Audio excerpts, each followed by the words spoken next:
জিহাদ দিকে যাচ্ছি। সেই বড় জিহাদ কি? সবচেয়ে বড় জিহাদ নিজের নফসের সঙ্গে যুদ্ধ করা। এই কাজটার আল্লাহতে আছে কোন আল্লাহ তার দিন চেয়েছে মাংস একটু খাবো, মাংস খাবো, 20 বছর মাংস খাইনি, মাংস খাবো দিকে জেগেছে যে একটু মাংস খাবো। একজন লোককে পাঠিয়েছে মাংস কিনতে, আর একজন লোক ওই লোকের পিছু ধাওয়া করেছে, দেখি ওই আল্লাহ মাংস কিনতে গিয়েছে কি করে। মাংস কিনে নিয়ে গেছে, ওই আল্লাহটা দিয়েছে, ওই আল্লাহ মাংসটা নিয়ে একটা কাপড়ে এরকম কাপড়ের মধ্যে দিয়ে আর কাপড়ের দিকটা ধরে আমরা সুখ চাইবো, খা খা কতখানি তোর খাওয়া দিচ্ছে কতখানি, খা এরকম। সে গিয়ে তার যে মাংসওয়ালার কাছে বললো যে ওই আল্লাহ গোস্ত খাইনি, এইরকম করেছে। নষ্টকে কিরকম ভাবে জব্দ করতে হয়, কামের ওই আল্লাহ তরবারি ছাড়া নষ্টকে জব্দ করা যাবে না। সেই জন্য কামের ওই আল্লাহ তরবারি আসতে হবে, এই নষ্ট দমিত হয়ে যাবে। এই নষ্ট দমনে একটা ঘটনা আছে আমাদের যে বর্ষে সালাদা রসুল 10 দিন হয়। এমন এমন লোক আছে যাদের 1 ঘন্টা সময় দাম অনেক বেশি, আর উকিল ব্যারিস্টার জজ অনেকে আসে, তাদের 1 ঘন্টার সময় একটা উকিলে 1 ঘন্টার সময় 50,000 টাকা দিতে হবে তার সঙ্গে সুদ করতে। সেই সব হলে 10টা দিন করে থাকে কি করে। আরো গুরুত্বপূর্ণ মন্ত্রীরা পর্যন্ত আসে সালাদা রসুলে, পৃথিবীর বিভিন্ন দেশ থেকে বড় বড় লোক আসে যাদের একটা সেকেন্ড কোন জায়গায় যাওয়ার অবকাশ হয় না। 10টা দিন এখানে পড়ে থাকে কি হবে। আর তাদের যে শোয়ার জায়গা, সেই জায়গাগুলো আমরা জীবনে দেখিনি, এমন জায়গা সব শোয় তারা, এরা নিশ্চয়টাতে ঘোরাঘুরি খায়। এটা কি এখন আমার বসে কেরামতি নয়? এই নাচকে দমন করা এটা একটা কৌশল নয়। আমরা সে খারাপ ছিল, বেকা ছিল, বেকা ছিল, আমাদের 10 দিন ধরে আমাদের একসঙ্গে করে বেঁধে সোজা করে দিয়েছে, সোজা করে দিয়েছে একদম বসে। আমাদের লোক ব্যবসা সব কাজ করে দিবে। ওখান থেকে এসে আমরা আমার শোনা কথা, বাংলাদেশের এক ভদ্রলোক তিনি ওই জাহাজের জন্য অ্যাপ্লিকেশন করেছেন। একটা পানি জাহাজ যেটা বিদেশ থেকে মাল নিয়ে পারবে চালান দেওয়া যায়, বড় জাহাজ, অনেক টাকা দাম, কোটি কোটি টাকা দাম। ওই তার কাছ থেকে করেছে করে ওই যেখানে তার কাছ থেকে সেখানে হাঁটে হেঁটে হেঁটে পায়ের জুতো ভয় হয়ে গেছে। তারপর সারাটা স্কুল এসছে, আসার পরে এটা 10 দিন পরে যখন গিয়ে ঘাটে নেমেছে, তখন একটা লোক ছুটে আসছে, বলছে চাচা চাচা আপনার সম্মানের ভালো খবর আছে। কি বাবা? বলে আমার টাকাটা স্যাংশন হয়ে গেছে, জাহাজের টাকাটা স্যাংশন হয়ে গেছে। বলে বাবা আমি টাকা নেবো না। দেখুন সারা স্কুলের মানুষের পরিবর্তন আসে, আর এই স্কুলে মাসিক স্কুল বা সাপ্তাহিক স্কুল, স্কুলে যারা আসবে ওই দরবারে যারা আসবে তাদের জীবনের পরিবর্তন হবে। বাবা আল্লাহ পরিবর্তন করে দেবে। এই দরবারে বেনামাজি এসে নামাজি হবে, সুদ করে এসে সুদ ছেড়ে দেবে। একটা ছেলে এলো এই দরবারে, 18 বছর বয়স, জীবনের প্রথম এসে এই দরবারে এসেছে। দরবারে এসে এই সুদের বয়ানটা শুনেছে। সুদের টাকা দিয়ে গরু কিনে কোরবানি করলে সেই কোরবানি ঠিক হবে না, আর সেই গরু যাদের আমি খাওয়াবো প্রত্যেকের গোড়াটা আমার ঘরে চাপবে। কারণ কোরবানি করো, যে কোনো কাজ করো, খালি আল্লাহর জন্য করতে হবে, হালাল পয়সায় করতে হবে। কোন নামের জন্য যদি বড় কোরবানি হবে না। যেমন মহাসাহেব আগে বলে গিয়েছে, দান ধ্যান আমরা করি কিন্তু নামের জন্য করি, যদি আমাদের বড় দানি বলবে এই জন্য করি। ও দান আল্লাহ গ্রহণ করবে না। দান করতে হবে খালি আল্লাহর জন্য, এখানে কোনো বড়াই নেই, চুপচাপ থাকতে হবে। একজন লোক চলে গেছে আজমির শরীফে, গিয়ে সেখানে 1 লক্ষ টাকা খরচ করে বিরিয়ানি করে খাইয়েছে, দেশে এসে গল্প করছে আমি একটা মস্ত বড় কাজ করেছি। কি কাজ? না আজমির শরীফে গিয়ে 1 লক্ষ টাকা খরচ করে বিরিয়ানি খাইয়ে দিছি লোকে। তুই কিচ্ছু করনি, তুমি ভুল করেছো। তোমার ঘরের পাশের লোকের খাওয়া হয় না, তুমি তাদের না খাইয়ে তুমি সে আজমিরে গিয়ে খরচ করেছো 100 টাকা। কেন? নামের জন্য করেছো তুমি, তোমার নাম হবে এই জন্যে। কাজে ওটা তোমার তো গোনাই হয়ে গেছে, খবর তারা করবে না। হ্যাঁ, আগুন, পানি, বাতাস, এই সব কিছু শক্তিশালী জিনিস। এই সবের চেয়ে শক্তিশালী জিনিস ফেরেশতারা দেখেছে আল্লাহকে। সবচেয়ে শক্তিশালী কে? আল্লাহ।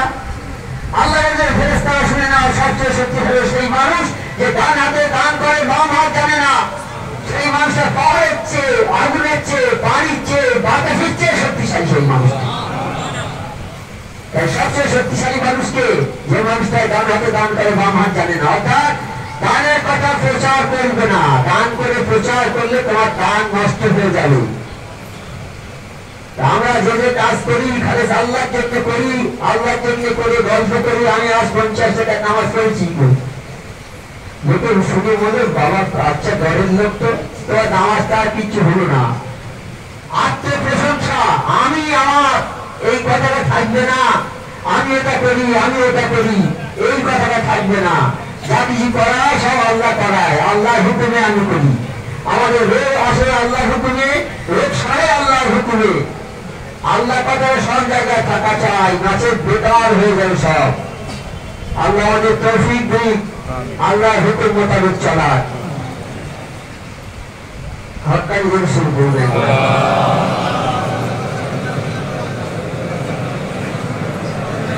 বলা হলো তিনি হুজুরকে বললেন, হুজুর আল্লাহ রসুল আমার দিলটা নিবৃত, বলছে আমার দিলটা ঘুরন্ত অবস্থায় আছে, তাকে জানানো যায় না। বললেন তোমার দিল মৃত, তাই জানে না। যার দিলটা মরে গেছে সে আর জানবে না, কিন্তু যার দিল মৃত নয় সে দিলটার নিবৃত অবস্থায় আছে, ডাকলে জেগে যাবে।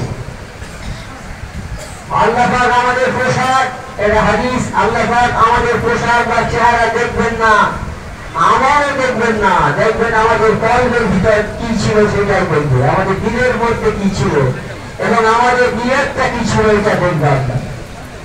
আল্লাহ কি দেখবে? আমাদের পোশাকও দেখবে না, আমাদের বংশ দেখবে না, আমাদের শিক্ষা দেখবে না, কিছুই দেখবে না। দেখবে তোমার দিলটাকে দেখবে, তোমার দিলটাকে দেখবে। দিল খারাপ নিয়ত করলে খারাপ দিকে যাবে, আর ভালো নিয়ত যদি করো তাই ভালো দিকে যাবে। নিয়তটা কি হবে না, খারাপ নিয়ত আছে, ভালো নিয়ত আছে। ভালো নিয়ত করলে তোমার ভালো দিকে যাবে, নিয়ে যাবে, আর খারাপ নিয়ত করলে খারাপের দিকে নিয়ে যাবে। আর খারাপ নিয়ত করলে খারাপের দিকে যাবে। আমাদের শরীরে যে মাংসের টুকরো আছে তা পাক হলে সমস্ত শরীর পাক হবে।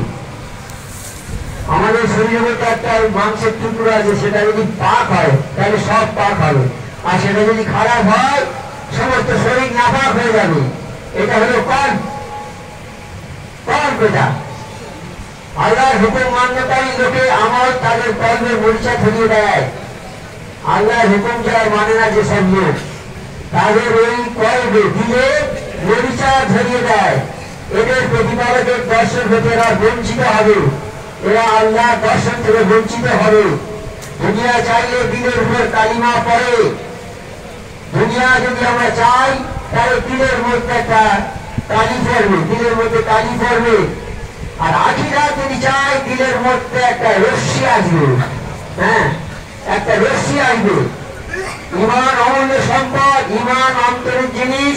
মুখে বলতে হবে আল্লাহ এক, এবং তার কাজে দেখাতে হবে ইমান নূর। যাদের দিল নূরে নূরান্বিত তারা নূরের দিকে টানে, আর যাদের দিলে নূর নাই তারা নূরের দিকে টানবে না। নূর ছিল নবী সাল্লাল্লাহু আলাইহি ওয়াসাল্লামের মধ্যে, সেই থেকে হলো সাহাবী, সাহাবী থেকে তাবিঈন, তাবিঈন থেকে তাবিঈন, তারপর মুর্শিদ পর্যন্ত এসেছে। এই মুর্শিদ পর্যন্ত বর্তমানে সুফিয়ান রাহিমাহুল্লাহ যে আমাদের মুর্শিদ, এই পর্যন্ত এসছে। এইভাবে আস্তে আস্তে আল্লাহ পর্যন্ত স্তর এসেছে। অলিদের মধ্যে আল্লাহ নূর প্রকাশ হয়, অলিদের মধ্যে আল্লাহর যে নূর সেটা জারি হয়। আল্লাহ যাদের ক্ষমতা দিয়েছেন তারা দেখতে পান। সমস্ত লোককে বলে দাও তারা যেন আউলিয়ার দরবারে বসে। সমস্ত লোককে আউলিয়া অর্থাৎ অলি আল্লাহ বহু বচন আউলিয়া, অলির বহু বচন আউলিয়া। তারা আউলিয়ার দরবারে তারা বসে, অর্থাৎ অলি আল্লাহ দরবারে যেন সবাই বসে। কিছু সময় কোন আউলিয়ার সহবত হাজার ইবাদত অপেক্ষা উত্তম। আউলিয়া সমাজে কিছু থাকা 1000 বছর ইবাদত করার চেয়ে উত্তম।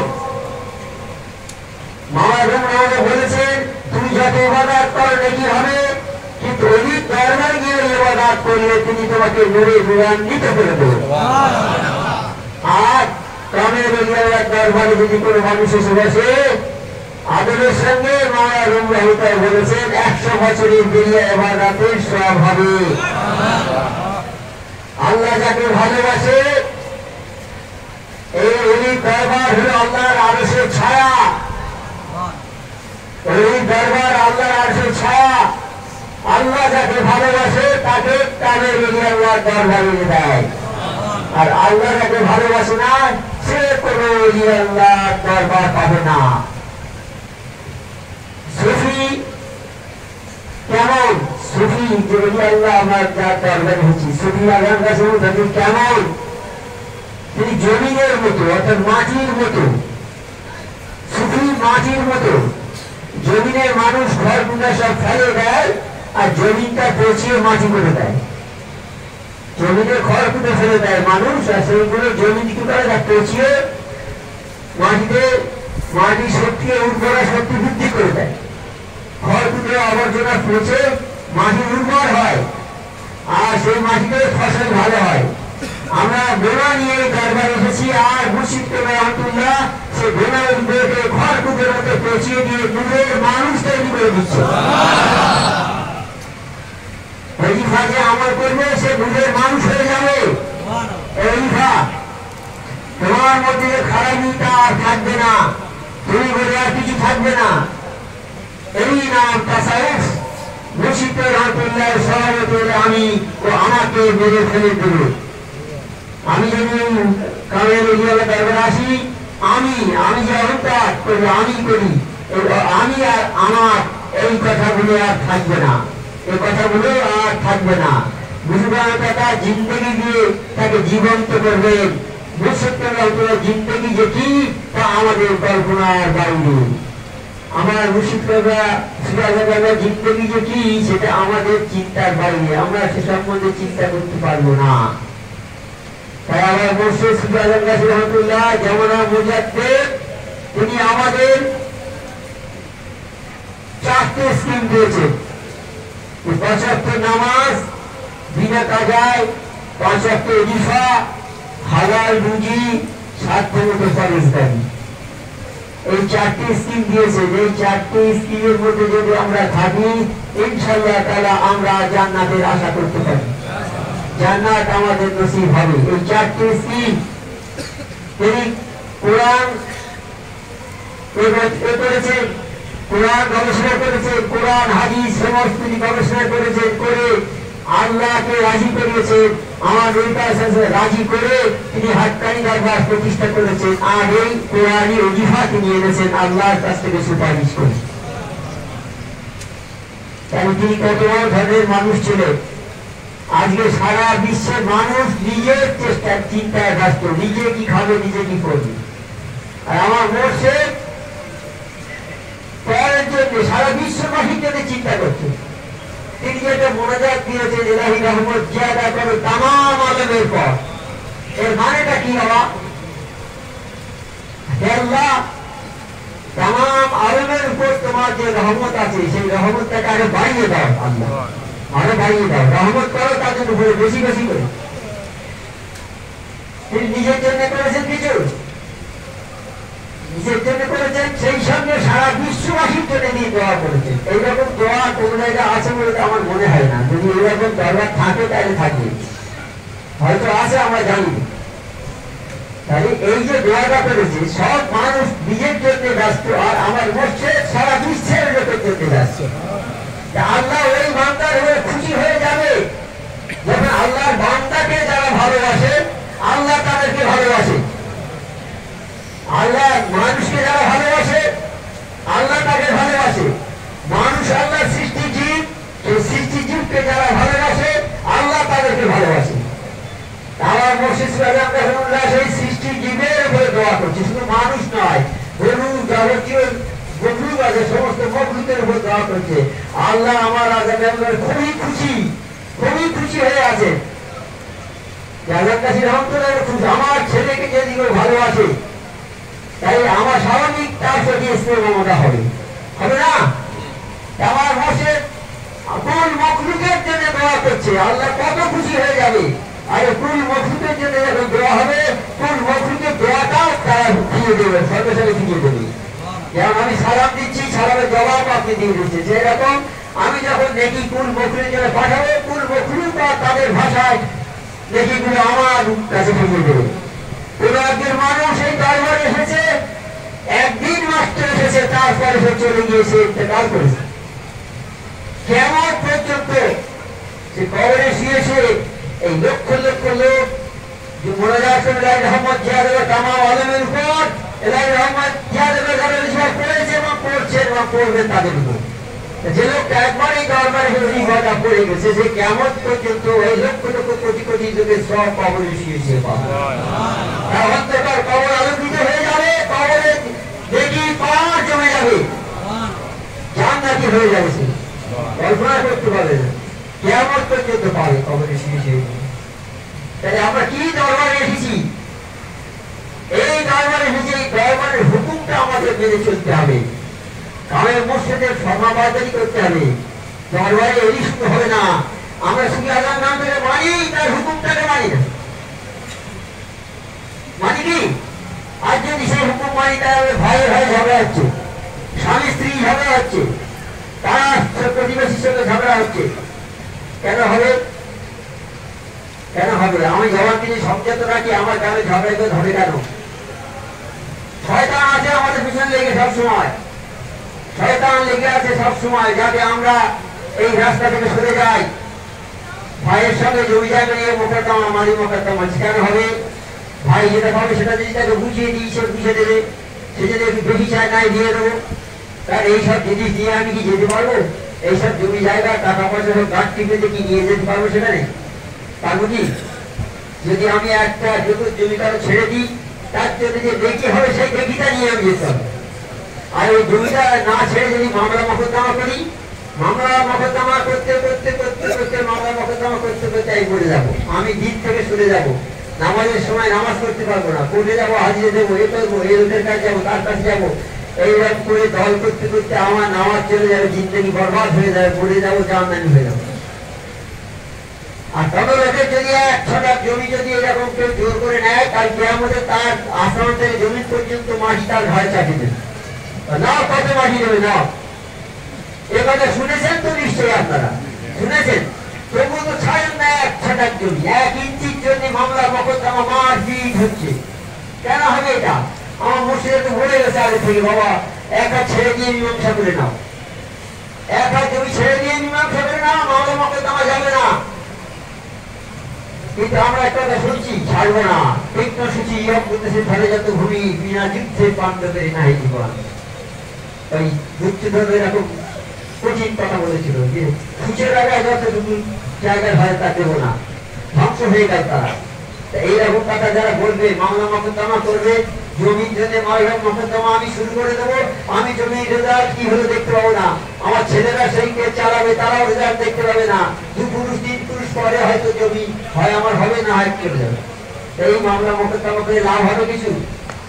আমরা যারা হাততালি রাখি, যেন আমরা সংশোধন করে নিজেদের জীবনকে যেন সংশোধন করি, ভুল আমাদের অনেক হয়েছে, আমরা যেন সংশোধন করি আমাদের জীবনটাকে, আর আমরা সেই ভুলে পা দেবো না। ক্ষতি আমাদের হবে হয়তো, দুনিয়ার ক্ষতি যদি না কেউ বরণ করে, তাহলে আখেরাতে তার দরজা বাড়বে না। আমার গিয়েছেন মা ফাতেমার বাড়িতে, ফাতেমাকে দেখতে গিয়েছে, একজন সাহাবী সঙ্গে আছে, দরজায় গিয়ে ঘা গিয়ে বলছে, মা ফাতেমা দরজা খুলো। বলছে, আব্বা আমি একটা ছোট কম্বল করে বসে আছি, মাথা ঢাকা দিতে পারছি না, কাজে দরজা খুলতে পারবো না। আমার মাথার পাগড়িটা খুলে ফেলে দিলে, মা ফাতেমা সেই পাগড়িটা মাথায় দিয়ে ঢাকা ঢেকে দরজাটা খুলে দিলেন। নবী পাক সাল্লাল্লাহু মা কেমন আছো? মা ফাতেমা বলছে, আব্বা হ্যাঁ আল্লাহ নবী, আমি আমার 3 দিন জ্বর, 3 দিন আমার কোনো তথ্য নেই, আর কোনো খাওয়া দাওয়া নেই, আমার খুব জ্বর, শরীর খারাপ, 3 দিন কিছু খাওয়া হয় না। নবী পাক সাল্লাল্লাহু আলাইহি ওয়াসাল্লাম পেটে কাপড়টা উঁচু করে দেখালেন যে, মা দেখো আমি আজ 3 দিন খাইনি, আমার পেটে পাথর বেঁধে রেখেছি, তবুও নবী পাক সাল্লাল্লাহু আলাইহি ওয়াসাল্লামের বিয়ের কথা শুনে চোখ থেকে দরদর করে পানি গড়িয়ে পড়লো। নবী পাক সাল্লাল্লাহু আলাইহি ওয়াসাল্লাম পেটের কাপড় চুপড়ে মা দেখো আমি আজকে চিন খাইনি মা। মা তুমি যে কষ্ট বরণ করছো আলী তো সে আল্লাহর কাজে ব্যস্ত, সবসময় সময় দিতে পারে না, তুমি অসুস্থ হয়ে গেছে তাও দেখতে পারে না, সেটা তার দোষ নয় মা, সে আল্লাহর কাজে এত ব্যস্ত যে তার সময় পায় না আসার বাড়িতে এখন। যাই হোক মা, এই যে তুমি যে কষ্ট বরণ করেছো কাল কিয়ামতে তুমি নারী জাতির সরকার হয়ে যাবে। দুনিয়ার কষ্ট যদি কেউ না বরণ করে আখেরাতে তার দরজা বাড়বে না। দুনিয়াতে আমাদের অনেক ক্ষতি হবে, সেই ক্ষতি বরদাস্ত করতে হবে, তবে আখেরাতে আমাদের দরজা বাড়বে। আমার যদি 5 টাকা দিয়ে এক দিয়ে ভাই জোর করে নিয়ে ছেড়ে দেয়, ঝগড়া করবেন না, ঝগড়া করবেন না এর জন্যে, কারণ দুনিয়ার ক্ষতি না হলে আখেরাতে তার দরজা বাড়বে না। আর এই যে জিনিস আমি তো নিয়ে যেতে পারবো না, পারবো? আমার একটা ছেলে জন্মগ্রহণ করলো, তার জন্য লাইফ ইন্স্যুরেন্স করে দিলাম 10 লাখ টাকা, বাড়ি করে দিলাম 10 লাখ টাকা, জমি কিনে দিলাম 50 লাখ টাকা, সব করে দিলাম। সে ভালো খাবে ভালো পড়বে, কিন্তু এই জগতে সে ভালো খাবে ভালো পড়বে, কিন্তু আমার মৃত্যুর পরে আমি যে আর একটা জগৎ আছে সেখানে যাবো, সেখানে আমি কি খাবো? আমার জন্য কিছু করলাম না, আমার জন্য লাইফ ইন্স্যুরেন্স করলাম না। এই ওই জগতে যাবো, সেখানে কি খাবো? তার জন্য দুনিয়ায় থাকার জন্য ছেলের নামে লাইফ ইন্স্যুরেন্স করলো, নিজের নামে লাইফ ইন্স্যুরেন্স করলো, স্ত্রীর নামে লাইফ ইন্স্যুরেন্স করলো, সব টাকা পাবে, অনেক টাকা খাবে ভালো করে যাতে বাঁচে, কিন্তু ওপারের জন্য কোনো লাইফ ইন্স্যুরেন্স করলো না। তো কেউ ওখানে মরার পরে গিয়ে খাবো, সে লাইফ ইন্স্যুরেন্স কেউ করলো না। এখানেই লাইফ ইন্স্যুরেন্স করে দুনিয়ায় লাইফ ইন্স্যুরেন্স দুনিয়ায় শেষ হয়ে যাবে, কিন্তু ওই টাকা লাইফ ইন্স্যুরেন্স যদি নামাজ যদি ভালো করে পড়ে, হালাল যদি খায়, দান খয়রাত করে, তাহলে ওপারের লাইসেন্স হয়, ওপারের এ হয়ে গেল, ওপারের কাজ হয়ে গেল, মরার পরে ওইগুলো আমি পাবো। কোন পয়সা লোক যদি একটা পয়সা দান করে, একটা পয়সা যদি দান করে, গরিব মিসকিনকে একটা পয়সা দান করে, হালাল পয়সা চায়, দান করে, আমার আল্লাহ কি করে? ওই ভিখারির হাতে পয়সা দেওয়ার আগেই আমার আল্লাহ হাত পেতে ওই পয়সাটা গ্রহণ করে নেয়, আর ওই পয়সাটা আমার আল্লাহ বাড়াতে থাকে, বাড়াতে বাড়াতে কাল কিয়ামতের ময়দানে ওই যে ব্যক্তি একটা পয়সা দান করেছে উহুদ পাহাড়ের সমান নেকি তাকে দেওয়া হবে। তাই আমরা একটা পয়সা দান করি, এখন দেখি পাই আমাদের কোটি কোটি টাকার মালিক, আমরা তো সেই টাকা চোখের ধনের মতো আটকে রেখেছি, একটা পয়সা দান করি দিয়ে জাকাতও দিই। তাহলে আমাদের কি হবে? যে পয়সা আমি আটকে রেখেছি ঘরে জাকাত দিলে, সেই পয়সা কাল থেকে সাফ হবে, হয়ে পায়ে থেকে পেঁচিয়ে পেঁচিয়ে গলা পর্যন্ত এই মুখে উপরে দর্শন করবে আর বলবে আমি তোমার সেই জাকাতের টাকা, যে টাকাটা তুমি বাক্সে আটকে রেখেছে দাওনি। কারুনের সম্পদ ছিল অঢেল সম্পদ, মুসা আলাইহিস সালামের চাচাতো ভাই কারুন। আল্লাহ বলেন, হে মুসা তোমার কারুনের কাছে যাও, গিয়ে বলো যে তোমার অঢেল সম্পদ আছে, জাকাত দাও। কারুন বলে, এটা আমি কষ্ট করে উপার্জন করেছি, আমার নিজের পয়সা, আমি কেন জাকাত দেবো? বলে, না, তোমার নিজের পয়সা দূর করতে গরিব মিসকিনের একটা হক আছে, 70 টাকা করে দিতে হবে, তবে তোমার টাকাটা সলিড টাকা হবে, হোয়াইট মানি হবে, কালো টাকা হবে না। বলে, না, আমি দেবো না। মুসা সালামকে বলে, আল্লাহ ও দিতে চায় না। বলে, তাহলে মাটিকে আল্লাহ হুকুম করলো, মাটিকে যাও, ওকে ক্রাশ করে ফেলো। মাটি আস্তে আস্তে আস্তে আস্তে কারুনকে মাটি দিয়ে যাচ্ছে, তার বাড়ি ঘর তোর টাকা পয়সা সব আস্তে আস্তে মাটি দিয়ে চলে যাচ্ছে। কারণে হাট পর্যন্ত গিয়েছে, মুসানে বলে, এইবার বলো না যে আল্লাহ আমি জাকাত দেবো। বলে, না, এখন আমার শক্তি আছে, উঠে পড়বো, আমি দেবো না। কোমর পর্যন্ত গেছে, তখনও বলে, না, আমি উঠে পড়বো, শক্তি আছে। বুক পর্যন্ত গেছে, তখনও বলছে যে এইবার বলো, বললে এখনো উঠবো আমি। গলা পর্যন্ত গিয়েছে, বলে এইবার বলো, বলে হ্যাঁ বলছি আমি জাকাত দেবো। আল্লাহ বলছে আর হবে না, তুমি যদি আরেকটু আগে বলতে তাহলে আমি যেমন বলেছিল একে ফেরাউনকে বলেছিল, ফেরাউন আল্লাহকে মানেনি, সমুদ্রে ডুবে যাচ্ছে, যেমন একদম ডুবে গেছে, যখন আজরাইল এসে গেছে, আজরাইলকে দেখে বলছে, হে আল্লাহ তোমার নবী মুসা সত্য আর তুমিও সত্য, আল্লাহ আমি মেনে নিচ্ছি। আল্লাহ বলে, দেখো ফেরাউন, তুমি যদি এই আজরাইল আসার আগে পর্যন্ত যদি বলতে আল্লাহ তুমি একা সত্য আছো, তোমার নবী সত্য আছে, তাহলে আমি তোমার 400 বছরের জিন্দেগি গুনাহ মাফ করে দিই। কিন্তু সে সময় পার হয়ে গেছে, আর হবে না। আমরা যতদিন বেঁচে থাকি যেন সেই রকম তওবা করি, সবসময় তওবা করি। একটু গুনাহ করলে, কারোর কাছে অন্যায় করি, সঙ্গে সঙ্গে হাতে ধরে ক্ষমা চেয়ে নিতে হবে। আর মা বাপকে সেবা যত্ন বেশি করে করতে হবে। মা বাপের পায়ের তলায় হচ্ছে জান্নাত। মা বাপকে আমরা তো ভালোবাসি না, আমরা ছেলেদের ভালোবাসি, স্ত্রীকে ভালোবাসি, তাদেরকে ভালো রাখার চেষ্টা করি, মা বাপের কথা চিন্তা করিনি। মা বাপকে বয়স হয়ে গেছে, তারা কিছু করতে পারে না, পায়খানা করে দেয়, যেটা সেটা পেচ্ছাপ করে দেয়। আমার শ্বেত পাথরের বাড়ি, ভালো টালি বসানো ঘর, সেখানে ওই পায়খানা পেচ্ছাপ ভাবে বউ সহ্য করতে পারে? বলে হয়তো মা বাপকে দিয়েছো না, আমি বাপের বাড়ি চলে যাবো। এই বাপের বাড়ি চলে যাবে ভয়ে যে মা বাপকে বৃদ্ধাশ্রমে নিয়ে আসলো। ঠিক করলো কি? ঠিক করলো না। আল্লাহ জানে পূজার তৌফিকটা দেয় আমাদের সবাইকে। মা বাপকে মাথার তাজ করে রাখতে হবে। তারা বৃদ্ধ হয়ে গেলে তাদের সামনে পুরুষত্ব করা যাবে না, মা বাপের ঋণ শোধ করা যাবে না। মা বাপের কোন একজন লোক হজে যাবে, সারা দেশের লোকের কাছে বলে এসেছে, ভাই আমি হজে যাচ্ছি, আপনাদের কাছে যদি কোনো অন্যায় করে থাকি আমাকে মাফ করে দেয়, আর আমার কাছে যদি কেউ কোনো দেনা পাওনা পেয়ে থাকে বলুন, আমি সব মিটিয়ে দেবো। সবাই তাকে মাফ করে দিয়েছে। চলে এসে মায়ের কাছে বলছে, মা আমি যে হজে যাব, আমাকে একটু দয়া করে হুকুমটা দেন হজে যাওয়ার। মা বলছে, বাবা তুই হজে যাবি, আমি তো অনেকদিন থেকে হজে যাওয়ার কল্পনা করে রেখেছি, তুই যখন হজে যাবে আমাকে নিয়ে যেতে হবে। মা উঠতে পারে না, শয্যাগত বিছানায় শুয়ে আছে। বলে, মা আলহামদুলিল্লাহ, আমি তোমাকে হজে নিয়ে যাবো। বলে সেই মাকে হজে নিয়ে গেল, পিছে বেঁধে নিয়ে।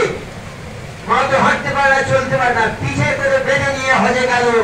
যারা হজে গিয়েছেন তারা জানেন তো, কাবা শরীফে তওয়াফ করতে হয়, সাফা মারওয়ায় দৌড়তে হয়, ওখানে গিয়ে কাপড় মারতে হয়, এখানে মিনায় গিয়ে কাপড় মারতে হয়, ওখানে মদিনায় আসতে হয়, কত পরিশ্রমের কাজ করতে হয়।